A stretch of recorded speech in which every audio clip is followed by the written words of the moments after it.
এটা কথা বুজি পোৱা নাই কি বাকীবিলাক যে নোহোৱা হৈ যায় তই নোহোৱা হ'ব নোৱাৰ কিয় তই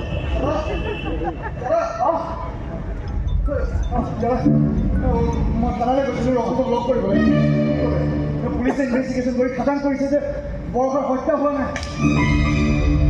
কিন্তু তাৰ অপহৰণ হোৱাৰ বহু সম্ভাৱনা আছে এতিয়া মই আগতে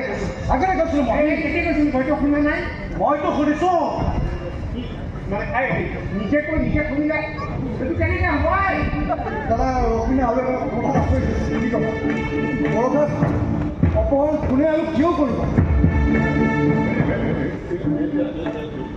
এটা কথা কলেজত কাৰোবাৰ লগত কাজিয়া পেচাল লাগিছিল তাই নাই নাই তাত তেনেকুৱা ছোৱালী নহয় মই অৱন্তিকাক সুধিছিলোঁ তাই সকলো ভাল পায় কোনোবা বেছি ভাল পাবলৈ গৈ এই কামটো কৰা নাইতো তেনেকুৱা ছোৱালী নহয় আৰু এটা আচৰিত কথা বৰষুণ যদি অপহৰণ কৰিছে তেনেহ'লে অপহৰণকাৰী এতিয়ালৈকে একো ডিমাণ্ড দিয়া নাই আৰু বৰষুণৰ বিনিময়ত টকা পইচা বা আন কিবাটো ডিমাণ্ড দিব লাগিছিল আপুনি কি কয় দাদা মানে কি ভাবে আপুনি সন্দেহ কৰিছোঁ আৰু মোৰ সন্দেহ যদি সঁচা হয় তেতিয়াহ'লে মাছ জাতিৰ যায় আকৌ সেই ৰাজপ্ৰতীকটো পিন্ধিবলৈ বাধ্য হ'ব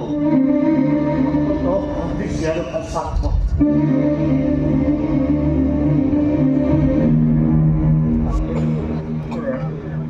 আকৌ কি সন্দেহ কৰিছে সন্দেহটো মোৰো হৈছে ঘৰতে সেই অপহৰণকাৰীয়ে বৰষুণ মই পিষ্টলটো থৈ গুলিটো আন ক'ৰবাত মাৰিবলৈ চেষ্টা কৰা নাইতো